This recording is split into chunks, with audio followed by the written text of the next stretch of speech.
How do IPv6 unique local addresses, ULA, work?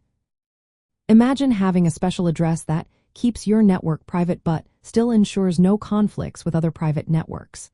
That's what IPv6 unique local addresses do. They are a type of IPv6 address meant for internal use only.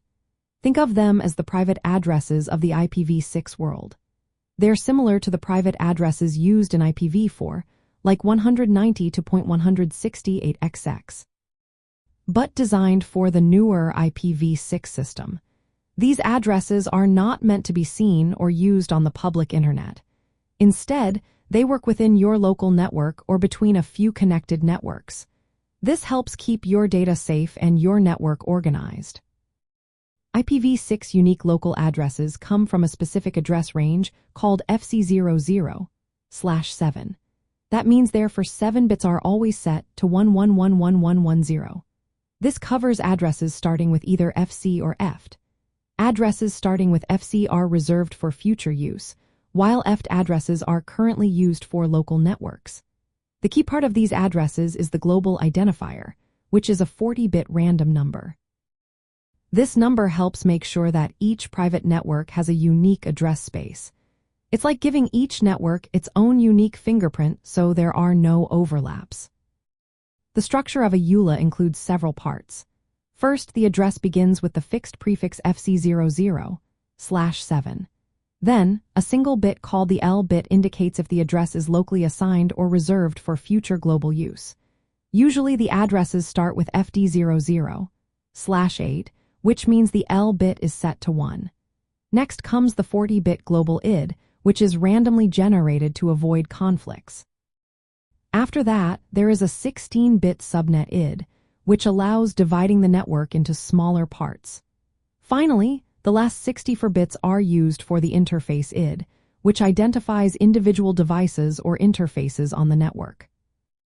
Because of this design, a typical ULA might look like FDXX, 4X, XXXX/48. The 4X part is the 40-bit global ID, which is randomly created. This setup allows for up to 65,536 subnets within a single ULA prefix. It's a lot of room for organizing a network without worrying about address conflicts. One of the biggest benefits of ULAs is that they are very likely to be unique across different private networks. The random global ID makes it unlikely that two networks will have the same address. This is a big improvement over IPv for private addresses, which are reused often and can cause conflicts when networks connect. ULAs let network administrators assign stable, private IPv6 addresses without depending on internet service providers or global address pools. These addresses are perfect for internal networks, especially in large organizations or multi-site setups. They work well in lab environments or testing areas where internet access isn't needed. They also help keep networks secure and isolated from the public internet. Since ULAs are not routable outside the local network, they prevent accidental exposure of private data. For devices that need to connect to the internet, global unicast IPv6 addresses are used instead. In practical terms, ULAs help simplify network management.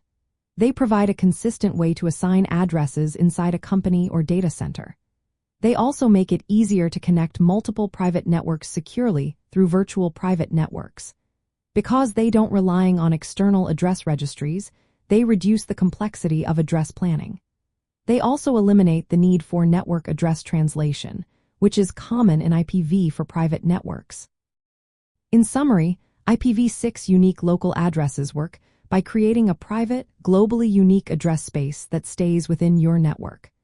They are not meant for internet access but are ideal for internal communication. They help keep your network organized, conflict-free, and secure. They also make managing large or multiple networks much easier without depending on external address allocations.